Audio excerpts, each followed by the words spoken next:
안녕하세요. 어제까지 또, 양 이틀간에 걸쳐가지고 간략하게 요약된 내용을 한번 설명을 드렸고, 또 한 번은 어제는, 제가 좀 생각이 나던 부분들을 좀 정리해서 말씀을 드렸고, 어, 공판 내용이 어떻게 보면은, 잘 생각을 해보시면 직접 들으신 분도 계시고, 제가 말씀드렸던 내용들도 한번 확인을 해보시면은, 기본적으로, 어, 최영규 씨도 마찬가지고, 그 다음에, 변호인 측에서도 주장하는 내용들이, 일단은, 그, 미디움이라는 회사가 인수를 하지 않았다. 이 부분을 강조를 하고 싶었던 것 같아요. 그러니까 자산 부분을 손을 대지 않았다는 부분을 이야기를 하고 싶어 하는 것 같은데, 그러니까 결국에는 어, 사기 행위라는 게 이루어지기 위해 가지고는 금전적인 부분이 연관이 돼야 돼요. 금전적인 부분을 손을 안 댔다는 것을 주장을 하고 싶은 거고, 그래서 예를 들면은, 플랫폼 가격 조정이라는 부분은 이 금전적인 부분과는 직접적인 관련은 없지만은, 이 그러니까 소위 말해서 이 KOK 플랫폼 사업의 핵심 파라미터인 플랫폼 가격 조정에 대해서도 손을 안 댔다는 것을 주장하고 싶었던 거고, 그 다음에 장여조를 끄잡아내서 이야기하는 거는 또 이 보상률을 자기들이 그러니까 그 소위 말해서 자산이 들어와 있는 개인 자산이 출금이 되는 이런 부분들에 대한 승인을 장여조가 해줬다. 뭐 이런 식으로 표현을 해서 자기들은 여기에서 어떠한 그 자산과 관련되는 일을 하지 않았다는 것을 주장을 하고 싶어 했던 것 같아요. 그런 내용으로 이 그 변호인은 질문도 하고 거기에 대한 답을 얻고 싶어 하는 그런 식의 그 공판이 진행이 됐고, 이에 대해 가지고 최영규 씨가 이야기하는 정언 내용은 어떻게 보면은 어, 최영규 씨는 재단 이사장이었고 그 다음에 미디움의 CA로서 그 역할을 하고 있었지만 CA로 있는 미디움의 그 일종의 하나의 임원으로 역할을 하면서도 그 이름만 어떻게 보면은 올려놓고 뭐 월급도 자기가 받을 수 있는 정도의 결코 미치지 못하는 정도를 받았다. 그러면서 임원회의라든가 이런 거에 거의 아주 가뭄에 콩나듯이 어떤 경우에는 참석을 하라 그러고, 나머지는 참석을 거의 하지 않았다. 그러니까 내막도 사실 그들이 그 결정을 하고 있는 내용들도 잘 몰랐다. 그 다음에 재단 이사장이 되고 나서도 재단 이사장이라는 타이틀이 확실하게, 어, 저기, 주어지기 위해서는 베너피시어리라는 그 재단에 법인의 이름 자체가 등록이 돼야 되는데 그거를 처리를 해주지 않았기 때문에 자기는 재단 이사장으로서 역할을 하지를 못했다. 근데 이제 음, 최영기 씨의 주장은 2기 재단, 1기는 그 임중환이 베너피시어를 되어 있었고 강지원이가 또 되어 있었기 때문에 그때까지는 그런데 근데 2021년 4월을 기점으로 해서 미디움 파운데이션이라고는 이야기했지만 미디움 리미티드와 계약을 해서 KOK 재단이 어떻게 보면은 인수라는 그 운영권 인수라는 부분이 아니고 모든 것들을 다 가지고 있었다. 그러니까 이 소위 말해서 KOK만 주로 이야기를 했지만 그 당시만 해도 이미 비트 이더가 21년 4월 달이기 때문에 꽤나 많은 비트와 이더 USDT가 있는 이 자산까지도 KOK 그 오너 월렛을 포함해서 다 인수가 됐다는 식으로 이야기를 하는 걸로 저는 그렇게 받아들였고 결과적으로 이게 뭐 문서적으로 되어 있는 부분.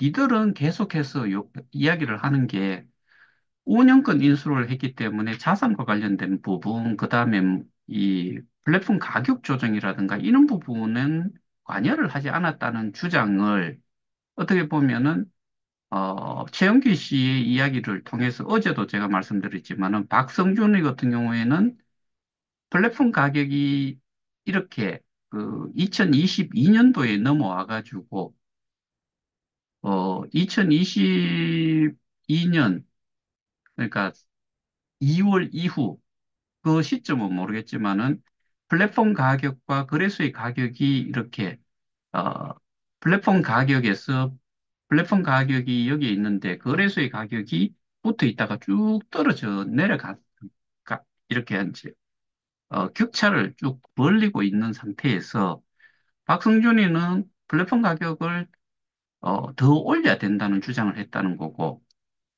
그 다음에 김판종은 이 거래소의 시세를, 거래소의 가격을 상승시키는 게 중요하다라고만 이야기를 하고 있었고, 최영규 전 이사장은 플랫폼 가격을 낮춰야 된다는 이런 주장을 했다는 이야기를 하는데, 운영사가 여기에서 플랫폼 가격 조정에 대한 부분을 이야기를 뭐, 그런, 자기들이 이야기했는 그 상황만을 따지고 봤을 때는 걔들이 여기에 들어와가지고 그런 주장을 할 필요가 없는 거죠. 그런 역할을 할 수 있는 위치에 있지를 않은 건데도 불구하고 이런 것들도 있었고, 줌 미팅 SO 임시 협의체라고 하는 그들만의 줌 미팅을 했는 내용을 수기로, 는 제가 알고 있기로는 청상 어, 청산 가치인가 그 사람이 수기로 그거를 다 올려놨던 내용 그런 것들을 우리가 다 공유를 한번 했었잖아요. 그런 내용에 보면은 김판종이라는 사람이 주장을 하는 그 내용 자체가 그리고 언급했던 내용들이 어떻게 보면은 재단을 포함한 모든 것들을 총괄하고 있는 그런 상황이었다는 것을 제가 뭐 그 자료를 보여드리면서 이미 말씀을 드렸고, 그리고 계약서도 최영규 전 이사장은 내가 재단 이사장이기 때문에 너들이 운영 인수권을 운영 인수와 관련된 계약을 했다라고 하는데 그 계약서를 보여달라. 안 보여줬다는 거잖아요. 실제로 우리가 지금까지 이렇게 오면서 저도 이미 미팅을 하고, 제일 먼저는 2022년 8월쯤이었고, 어, 8월 달이었던 것 같고, 9월 달인가 그때가 추석이었는데, 한번 이렇게 만나는 자리를 한번 마련해 보겠다. 그런데 자기가 출장이 계획이 되어 있기 때문에 그 이후에 하겠다라고 통화를 한번 한 적이고, 약 1시간 정도 이상 했을 거예요. 저도 녹음을 했고, 그쪽에서도 녹음을 했다라고 하면서 여럿이 듣고 있다라고 이야기를 했고, 그 다음에 2022년 12월 14일인가 그 3개 단체 연합해서, 학동에서, 집회를 했을 때, 집회가 끝나고 나서 6시 정도 되어서 그 3개 단체 대표들하고 미팅을 하겠다고 했는 게 시간이 좀 뒤로 밀려가지고, 어쨌든 미팅을 했는데 제가, 어, 제일 먼저 문자는 구미에 내려와야 되기 때문에 차편 시간 때문에, 먼저 할 이야기 하고, 왔을 때 또 그때 주가 되는 상대, 소위 말하는 어포넌트는, 어, 그, 김판종이었지, 다른 사람이 아니에요. 그리고 그때 이야기가 나온 게 플랫폼 가격 조정에 대한 부분은 데이터를 기반으로 해야 되고, 그래서 그 데이터 분석을 위해 가지고 접근을 한 지가, 뭐 접근 권한을 가지고 어, 이 데이터를 리뷰를 시작한 게 뭐 한 3일 정도 됐다라고 했는가 뭐 그렇고, 이거는 사람이 많다라고 해가지고 그 데이터를 그렇게 분석을 하는 게 아니고 한 사람이 뭐 하고 있다는 식으로, 그러면서 그 내용 박윤성 씨하고 제가 내려와가지고 흡연 카페테리아 거기에 그 흡연실에서 담배를 한 대 피우면서 뭐 좀 이야기도 하고 내려왔고, 전부 다 그쪽 사람들이에요. 그 다음에 2월 달인가, 송가병의 그 주소로 해서 또 만났을 때, 그때 또 누구하고 만났냐면은 김판종과 만난 거예요. 그러면서 채굴과 관련된 부분도, 어, 소위 말해서 뭐, 이 스테이킹을 하는 이 행위를 하는 것 자체가, 그러니까 그 과정을 뭐 그 채굴이다 뭐 이런 식으로 이야기를 하기도 하고, 하여튼 그때도 뭐 좀 묻지 못할 그런 뭐 상황도 있었던 것도 제가 그거를 설명을 하면서 이 하얀색 그 패딩을 벗고서 막 화이트보드를 이렇게 팍팍 두들가면서 저한테 설명을 하기도 하고 뭐 그랬었거든요. 그러면은 KOK와 관련 그 당시에는 저는 플랫폼 가격 조정에 대해서 주로 주장을 했었고, 그 부분에 대해 가지고 답변을 하는 사람이 누구였느냐? 최영규도 아니고 김판종이었다는 거죠. 그럼 그 시점에 최영규 이사장이 KOK 재단의 재단 이사장이었냐 아니었냐를 또 따져봤을 때, 우리는 최영규 전 이사장이 이사장이었다라고 생각을 하고 있고, 다른 사람들도 전부 다 그렇게 생각하고 있는데, 최영규만은 2022년 10월경에 이번에 그 공판 때 정언을 하면서 한 이야기가, 자기는 2022년 10월경인가 자기는 이 자기가 요구한 그 셰이셸 공화국의 법인 등록을 한 이 케어케이 파운데이션의 베네피시어리로 등록을 해주지 않았기 때문에 실질적인, 그리고 명목상으로도 어떻게 보면은 재단 이사장이 아니었다라는 표현이었고, 근데 실제로 토마스 프레이가 재단 이사장으로 그 재단 이사장이 된 토마스 프레이 같은 경우에는 2023년 3월 1일부터인가, 뭐 하여튼 3월 달에 최영기 이사장 다음 이사장으로 취임을 한 것으로 이렇게 이야기를 하고는 있지만은, 현재도 보면은 재단 이사장인 토마스 프레이가 어떠한 곳에서도 나타나지를 않아요. 그러면 지금 이 재단은 누구에 의해서, KOK 플레이 플랫폼은 어디에서 운영이 되고 있고, 누가 이 모든 걸 장악하고, 플랫폼 이 자체가 중요한 게 아니에요. 이거는 앱이라니까요. 일종의 하나의 앱밖에 안 되기 때문에 여기와 관련되는 암호화폐가 중요하다는 거죠.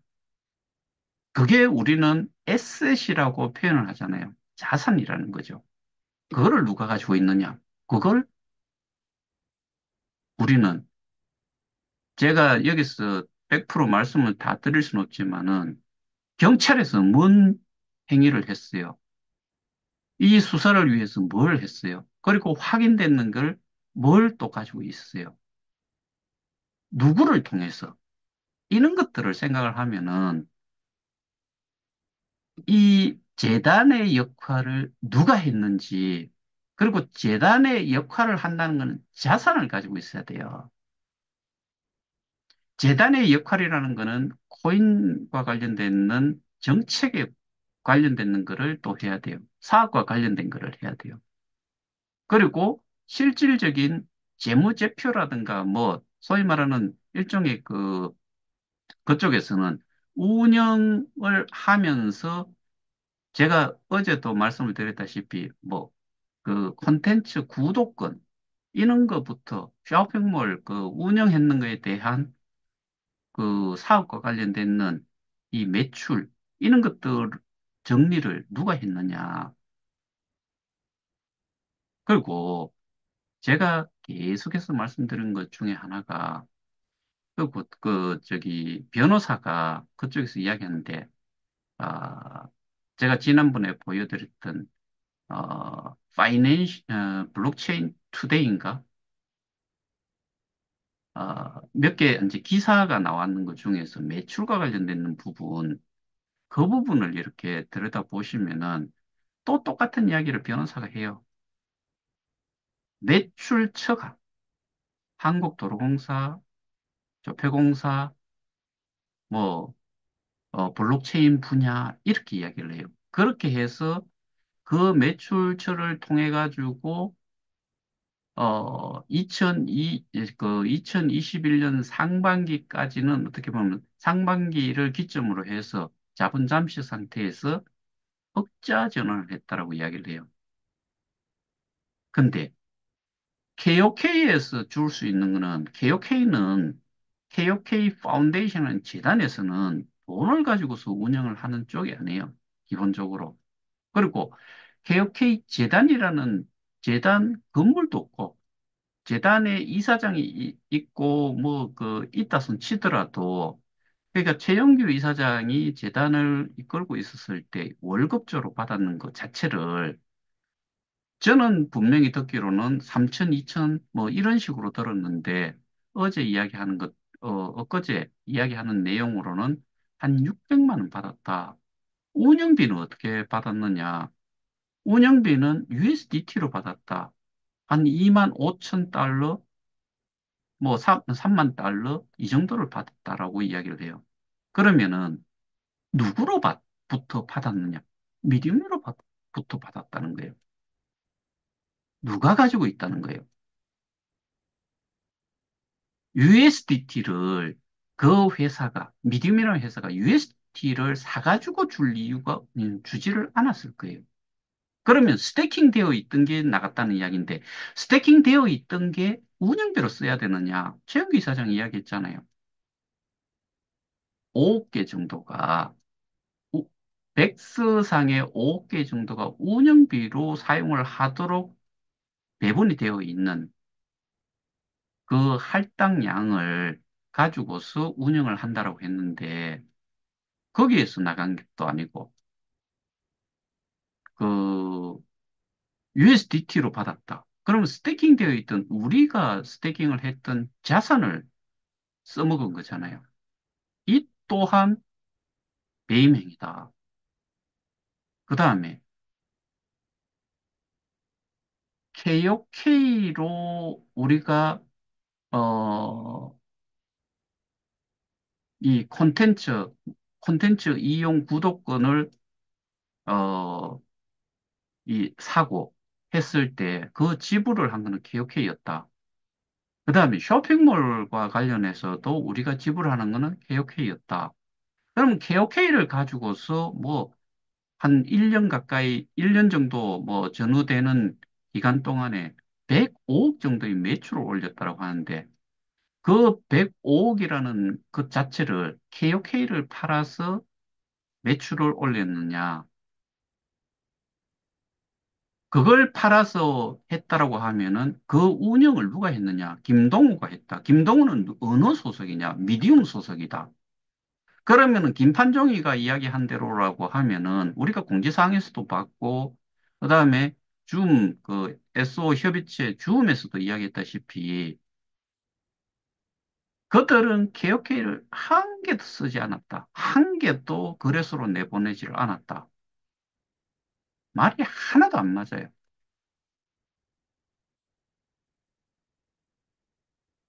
그리고 어드바이즈들한테 뭘로 월급을 줬느냐? KOK로 지급을 했다는 거죠. 그러면은 어드바이저들은 누구의 어드바이저로 계약을 했느냐? 김판정이가 지가 그렇게 이야기를 했잖아요.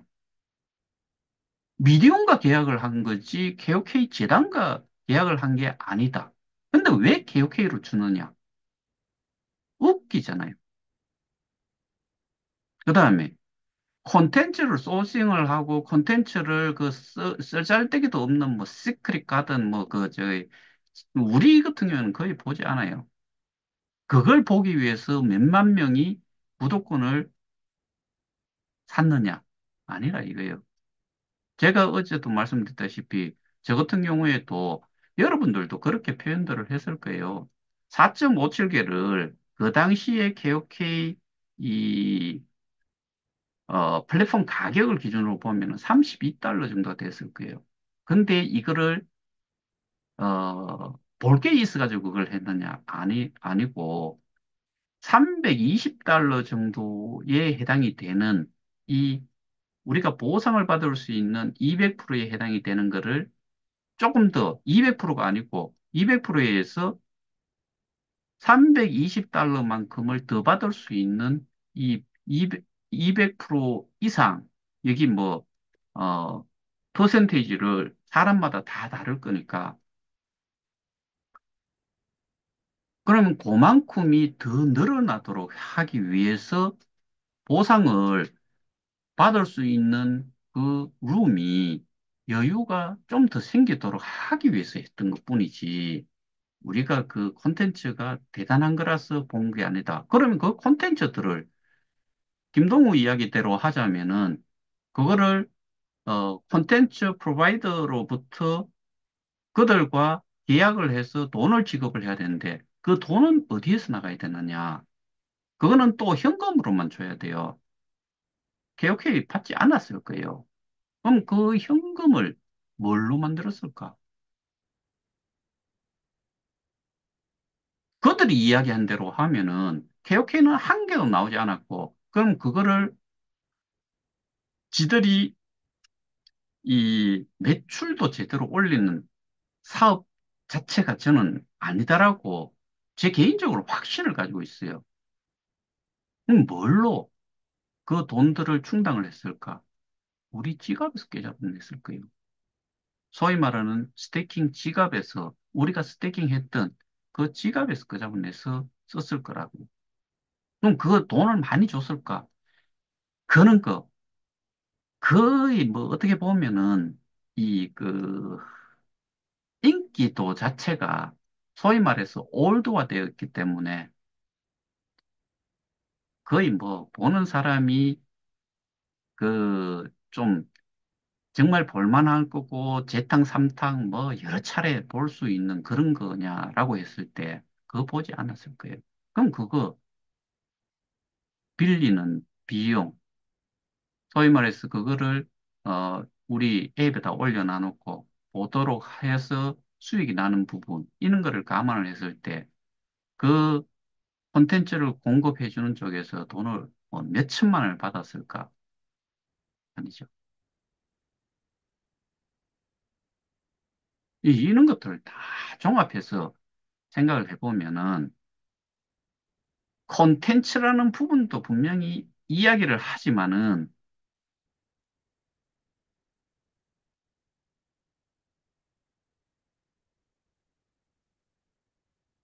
그 줌 화면에 클릭 좀 하지 말아 주시기 부탁드립니다.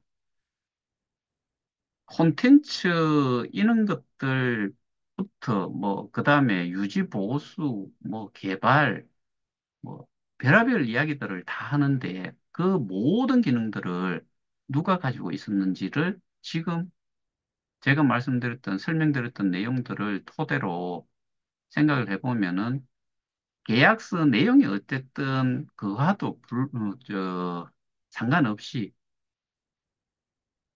우리 그 피해자들 모두가 거기서도 표현을 프론티어라고 뭐 표현을 법정에서도 하더라고요. 그럼 프론티어들은 누가 재단을 운영을 했다라고 생각하느냐? 다 물어보면은 결국에는 미디움으로 다 몰려요.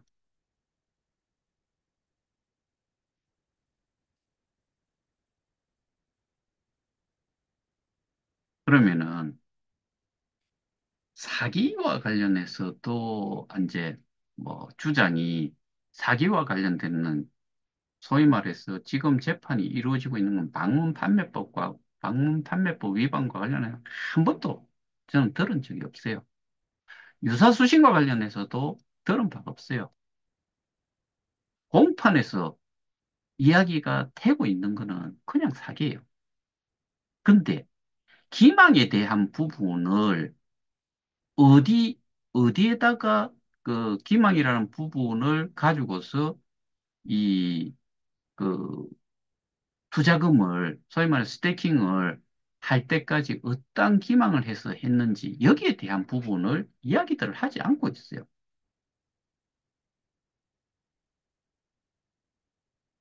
법적으로 투자가 된 이후에 거짓말하는 것들은 이 투자가 되어 있던 시점 요 때까지 그러니까 소위 말하는 우리가 스테이킹을 한 요 시점까지 돈을 넣는 시점까지 내가 넣었을 때 넣, 이게 거짓말을 해가지고 넣었다는 거를 증명을 하는 부분과 관련해 가지고는 그다지 많지가 않아요.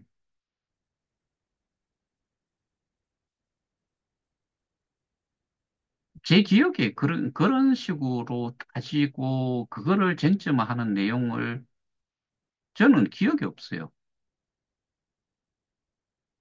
오로지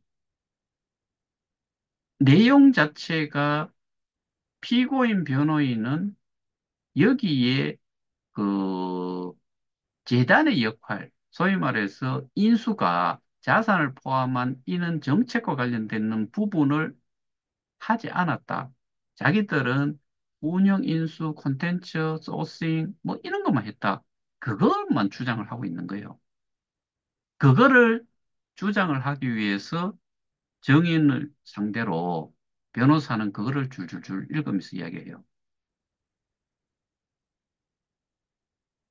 아까 어, 이야기하다가 어, 이 매출과 관련된 부분을 조금 이야기를 하다가 말았었는데 제가 이 이야기를 추가로 좀 하고 싶었는데 뭐 이야기를 하다 보니까 빼먹었는데 이전에도 말씀드렸다시피 미디움을 기준으로 해서 여러 개의 자회사들도 있고 그리고 개혁회와 관련해서도 몇 개의 법인들이 나타나요. 그러면은 재단뿐만 아니라 뭐 인수를 했다는 미디움 파운데이션이라는 것도 결국에 뭐예요? 페이퍼 컴퍼니잖아요. 페이퍼 컴퍼니에 인력이 있어요. 특히나 한국에서 진행이 되는 것 자체를 미디움 파운데이션은 홍콩 법인이 콘텐츠 소싱 할 수 있어요. CS 운영할 수 있어요. 근데 누가 해요? 주식회사 미디움이 하고 있잖아요. 그러니까 계약서를 먼저 확인을 해야 된다. 처음부터 주장을 했잖아요. 근데 법정에서는 뭘 이야기를 하고 있는 거예요?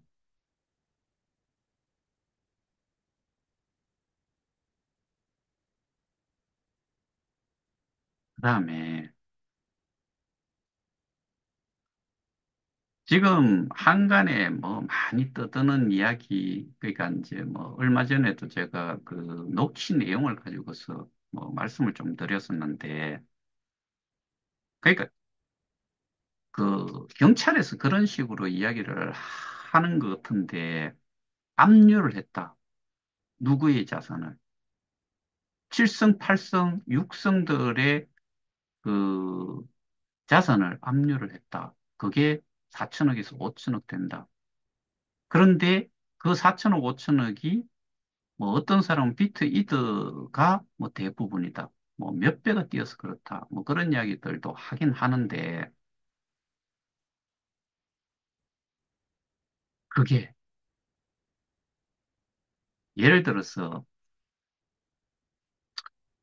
어 교환 시스템이 그 법정에서 그 이야기를 했어요. 보상을 받았는 거를 비트나 이드로 교환해주는 시스템이 뭐 그 김동우 이야기를 빌리자면은 2021년 그러니까 상반기 내까지만 이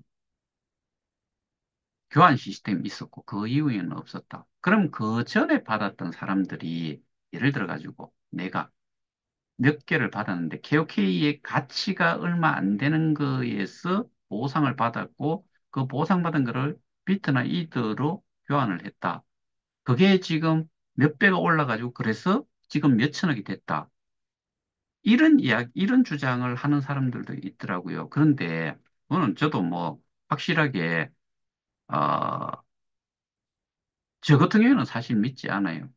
근데 경찰에서 그렇게 답변했대요. 그럼 경찰에서 뭐 어떤 식으로 지금 이야기를 하고 있느냐 하면은 경찰에서 기소장에 올라가 있는 공소장에 올라가 있는 그 내용을 뭐라고 이야기를 했냐면은 약 42만 명이 뭐 2021년 4월부터 22년 7월까지인가 뭐 48만 명인가 72만 회에 걸쳐 가지고 이거를 2조 2천억 정도의 그 자산을,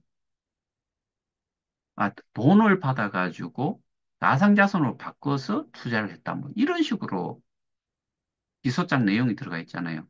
경찰이 그렇게 줬으니까 그렇게 적었겠죠. 그러면은 여기서 이야기하는 그 법정에서도 그런 이야기를 했어요. 그 변호사가, 2021년 4월부터 22년 몇 월까지 해가지고 1조 4천억인가가 스태킹이 됐대요. 그 중에서 KOK로 했는 게 몇 천억이다. 뭐 이런 표현들을 해요. 그러면은 KOK 가치가 그게 몇 개를 가지고서 스태킹 아무리 해봐야 스태킹을 여러분들이 아무리 많이 해봐야 예를 들어서 한 3억 개, 3억 개라고 칩시다. 3억 개 곱하기 계산을 안 해봤는데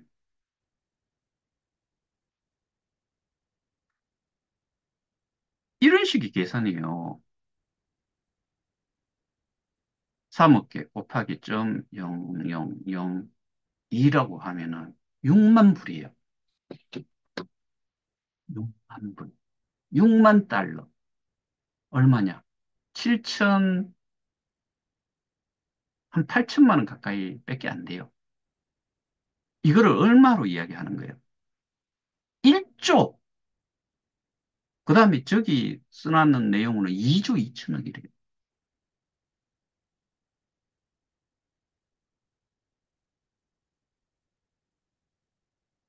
왜 이런 이야기를 자꾸 하나 하면은 뭘 가지고서 계산을 하는 거예요? 스태킹을 한 거는 현금으로 잡아넣지를 않았는데 현금으로 했다라고 이야기를 하면서 우리는 비트이더 USDT KOK로 스태킹을 했는데 그게 2조 2천억이라고 이야기하잖아요. 그거는 뭘 곱했느냐? 플랫폼 가격을 곱한 거예요. 그래서 그런 금액이 나오는 거예요. 근데 2022년 제가 그 비트나 이더, USDT 이런 걸로 스테이킹을 한 게 점차적으로 이렇게 감소를 해요. 그 감소를 하는 시점에 KOK가 쿠코인이 상장이 되면서 주로 KOK로 스테이킹을 해요. KOK로 스테이킹을 한 이유가 플랫폼 가격 때문에 그래요. 이 갭 때문에. 그럼 그 정도의 금액들이 이 변호사도 주장을 하는 내용도 저는 웃기는 거다. 말이 안 된다. 몇 조, 뭐 1조 몇천억, 뭐 몇천, 또 떤 기간에 또 얼마, 뭐 그런 이야기들을 하는데 그게 뭘 가지고 이야기하느냐. KOK에다가 계속 KOK만 가지고서 이야기를 해버리면은 비트이드 USDT에 대한 생각 자체를 빼버리는 거예요. 그 비트이드 USDT에 대한 생각을 그런 논점이 돼야 되는 이거의 출처, 이게 지금 누가 가지고 있고 이게 얼마만큼 쓰여졌고 이런 것들에 대한 부분이 싹 빠지면서 이거는 정말 아주 가끔씩 언급이 그것만 이야기를 잠시 했다가 또 사라져 버려요. 오케이요. 계속해서 50억 개 다 합쳐도 50억 개라 손 치더라도 지금 한 20만 불 정도 되나? 50억 개가. 알지? 알지. 지금 1억 개가 약 20만 불 정도 되면은 요십 한,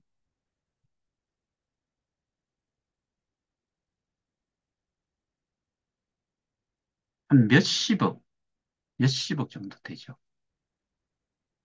한 100억 미만일 거예요. 50개 다 계산을 해도. 그런데 이거 가지고 저희가 주장하는 거는 저는 요즘 이 비트코인, 이더리움의 가격을 이렇게 보면은 우리는 상대적으로 비트코인은 개수가 좀 적고 이더리움이 제일 많아요. 이더리움이 이게 예를 들어서 한 4천 불대 정도만 되면은 저는 약 4조 원에 가까워진다. 근데 지금 2천 한 6, 700불 정도를 왔다 갔다 해요. 그러면은 지금 스테이킹 되어 있는 금액을 환산을 하면은 약 3조 원 정도가 돼요. 이거는 생각을 안 하고 있는 거죠. 이걸 자꾸 이 법정에서 이야기되는 아주 중요한 자산에 대한 부분을 자꾸 밀어내고 있는 거예요. 이게 들어와 가지고 이야기가 돼야 되는데. 그러면 이것과 관련되는 거를 누가 볼 수 있느냐? 제가 스테이킹 절차에 대한 부분을 프로그램을 누가 어, 운영을 했고 누가 V3를 론칭을 했고 론칭이 아니고 뭐 론칭이라고 할 수도 있는데 일종의 약간 앱 자체를 업그레이드 시키는 작업을 누가 했느냐. 그러면서 거기에 키아스크 관련된 거, 그다음에 이제 이 채팅 같은 거 할 수 있는 그런 걸 만들어서, 어, KOK 같은 경우에는 그 내부적으로 이 송금, 뭐 이런 것들이 가능하도록 하겠다라고 그런 이야기들을 했는데, 걔들 아무것도 한 거 없어요. 그 기능이 다 주고 있는 상태에서 그냥 화면만 좀 바뀌었을 뿐이에요. 그리고 네트워크와 관련되어 있는 나를 기준으로 해서 네트워크에 관련되어 있는 인포메이션 자체를 싹 다 없애버렸어요. 우리는 통상적으로 구버전, 신버전을 이야기하잖아요. 구버전을, 구버전은 그런 기능들을 확인을 할 수 있었는데 그런 것 없애버렸죠.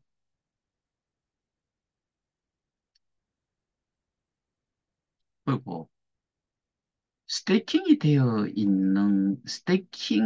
되어 있는 것 자체가 소위 말해서 재단도 거지고요. 아무것도 걔들이 이 우리가 스테이킹한 거를 쥐들이 처먹으라고 우리가 스테이킹한 거 아니에요. 근데 그것들을 그거에 대한 부분에 대한 이야기들을 잘 하지 않아요. 잘 하지 않는 게 거의 그런 이야기 없어요. 그러니까 제 입장에서 이 사건을 보고 있는 이 범죄 사실에 대한 부분을 저는 거기에다 맞추고 있는 거거든요. 그게 없으면 우리는 의미가 없어요. 그놈들, 뭐, 소위 말해서 범죄자라고 하는 것들 다 감옥에 쳐넣는다고 해도 아무런, 뭐, 심적으로 약간 그, 이 감옥에 쳐넣었다는 그거 하나 말고는 우리가 실제로 살아가는 데에 도움되는 게 하나도 없어요. 우리가 금전적인 손실을 우리는 회복을 하고, 저는 뭐 그 이상을 생각을 하면서 이 일을 해왔던 거지만은,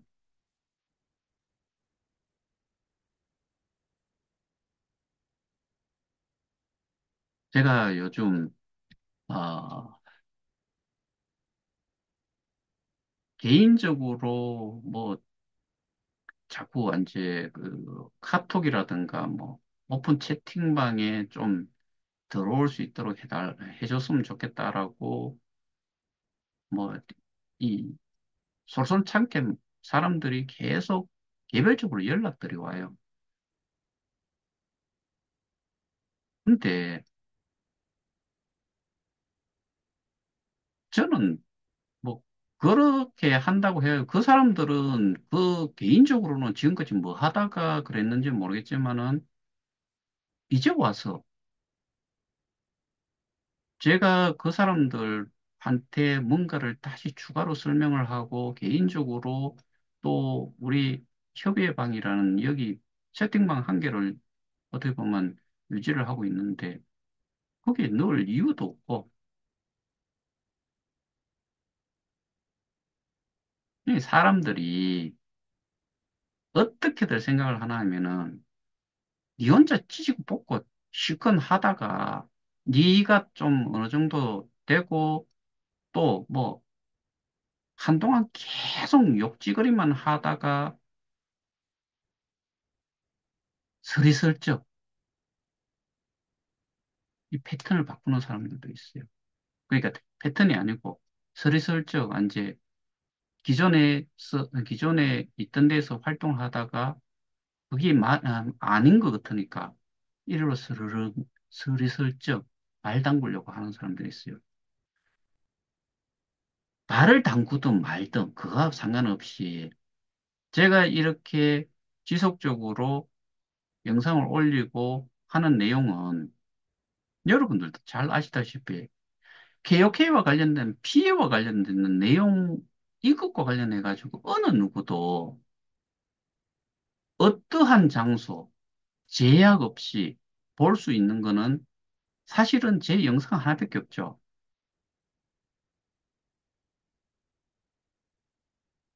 아무도 이것과 관련해서는 공개적으로 이야기들을 하지 않아요.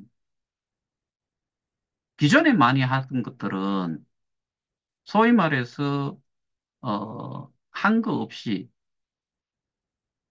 경우에 따라가 속여가면서 돈 벌어 처먹었던 것들은 다 폐쇄를 해버려요. 그리고 연락조차도 안 돼요.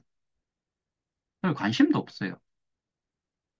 또는 다른 코인과 관련된 쪽에 그 네트워크를 다시 끌고 가려고 사람들을 또 모집을 하고 그런 소개나 하고 자빠져 있는 것들이 대부분들이요. 대부분은 전부 다죠. 왜? 이거 관련해서는 이 기업회의 피해자들 위해서 얼굴 내놓고 하는 사람들이 아예 없어져 버렸죠. 그리고 피해자 단체에서도 영상을 올렸는데 이제는 그 영상 이미 올렸던 것들조차도 내려버려요. 뭐 실제로 볼 것도 사실 없어요. 뭐 시위하면 시위했는 내용 뭐 그런 거 하나 올리고 그리고 정작 또 한번 다시 보고자 하는 내용이 있는 것, 그거 말도 안 되는 소리를 했던 것들 올려놨던 것들 또 내려버리고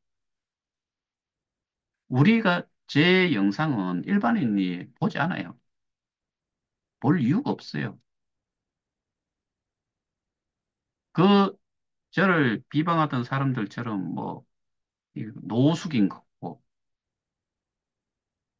미친 소리 한다라고 이야기하는 그런 사람들처럼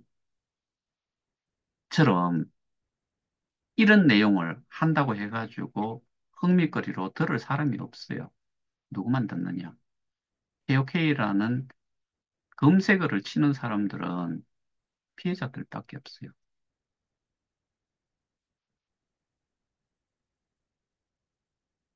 근데 안타깝게도 사람들은 이런 영상이 하나 올라가도 한 시간 듣고 이거 풀로 다 듣는 사람 별로 없어요.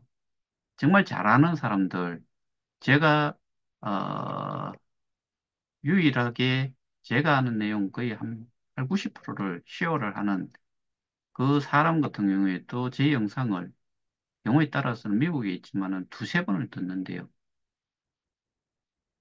다는 기본적으로 듣고 두세 번을 들을 때도 있다는 거죠. 근데 일반 피해자들, 내용도 사실 뭐가 뭔지도 잘 모르는 피해자들은 모 단체에 방장하는 사람이 3분 듣는 것, 3분 듣고 다 안다라고 뭐 이야기하고 아예 들을 필요도 없다라고 생각하는 사람들, 그런 사람들처럼 일반인들도, 일반 피해자들도 전혀 내용도 이해를 못하고 있으면서도 뭐 같은 방에 있으니까 클릭 한번 하고 좋아요 한번 누르고 나가는 사람들 뭐 1분, 2분 또는 10분 이렇게 듣고 많은 사람들이 대부분 있죠. 그리고 아까 말씀드렸다시피 요즘 뭐 계속해서 그런 그 저희 채팅방에 들어오고 싶다. 오픈방에 좀 들어가도록 해달라. 뭐, 뭐 그런 식의 내용. 그다음에 어떤 사람은 정말 이런 사람은 정말 제일 얄미운 사람인데 어떻게 돌아가는지 좀 알려달라. 왜? 지는 뭐 했는데 지금까지. 그래서 이런 식으로 피해자들이 정말 그 피해를 볼 수밖에 없는 그런 짓들을 어떻게 보면은 지금까지 해왔는데 정신 좀 차렸으면 좋겠다는 생각을 계속 하면서 좋으나 싫으나 뭐 이렇게라도 듣고서 하는 사람이 있는가 하면은 얍삽한 사람들 그런 사람들도 계속 늘어나고 있어요. 심지어는 저를 이용을 해서 네트워크 마케팅을 해보겠다는 놈들도 있었고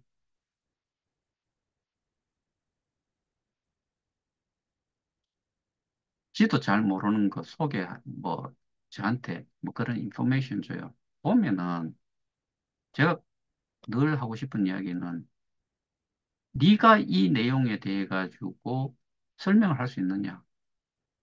돼요.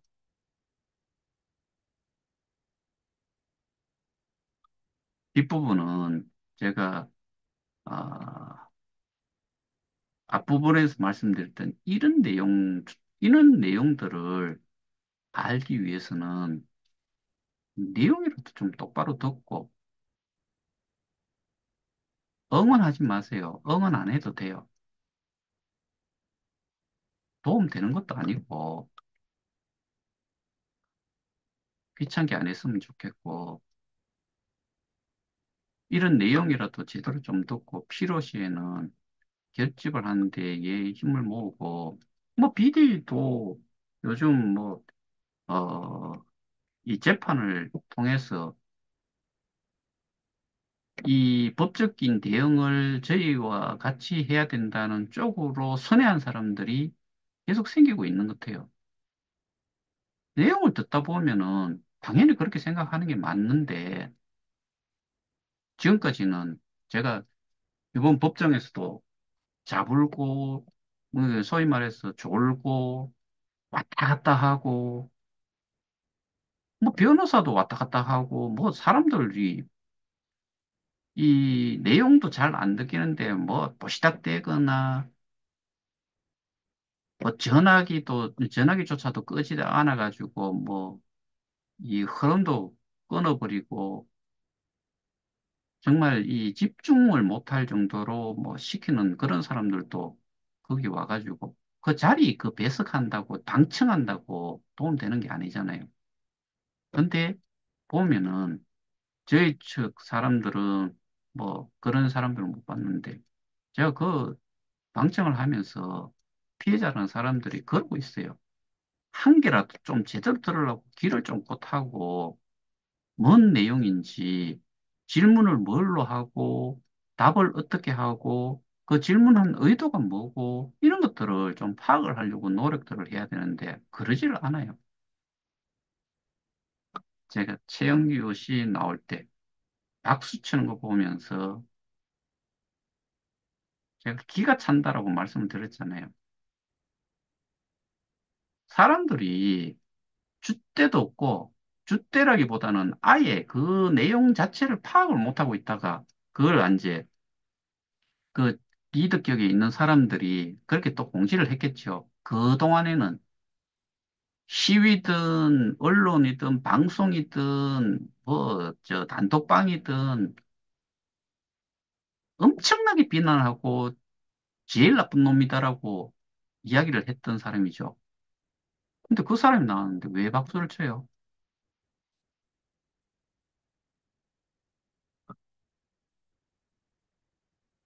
그러니까.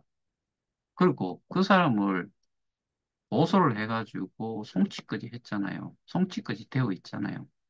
왜 그 사람을 박수를 쳐요? 범죄자한테 박수 치는 그 조직이에요.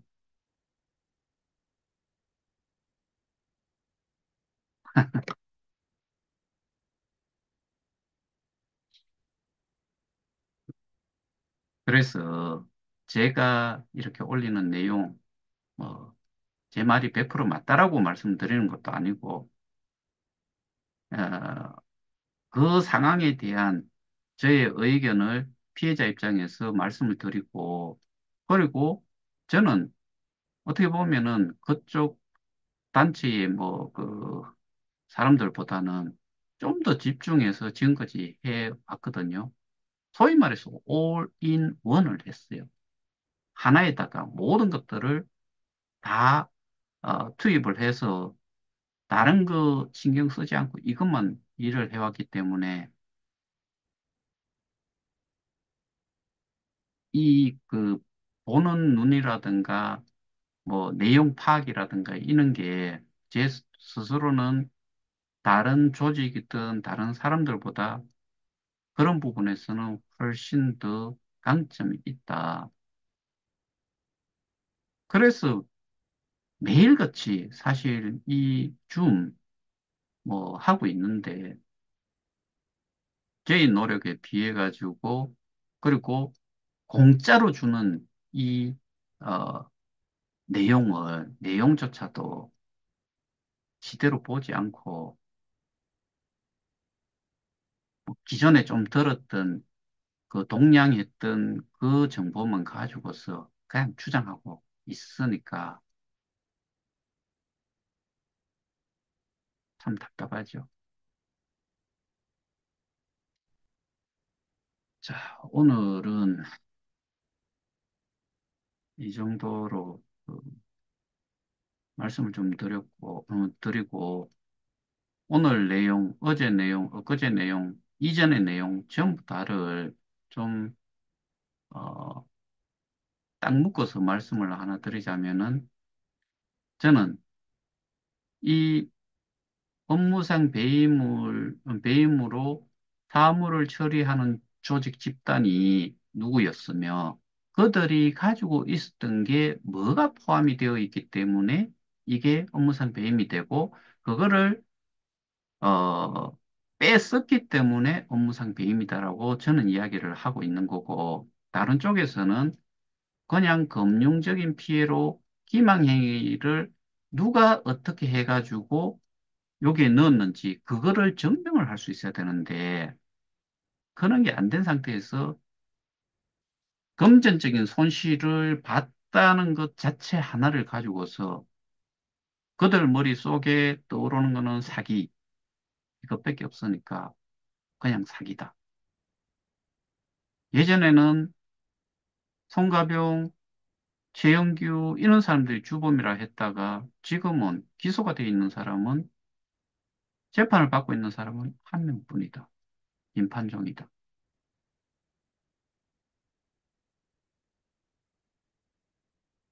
요약해서 말씀드리면은 그런 건데 저희가 지금 이 싸움을 하는 이유는 스태킹 되어 있던 그 암호화폐들을 원상복구를 시켜 놔놓고 그거를 가지고서 MM을 하더라도 우리의 가치를 개혁회의 가치를 올리는데 어, 목적을 두고 있다는 게 우리 개혁회의 프론티어 협의회 여기에서 법적 대응을 하는 주목표다. 이렇게 말씀드릴 수 있을 것 같습니다. 오늘 여기서 마치겠습니다. 이상입니다.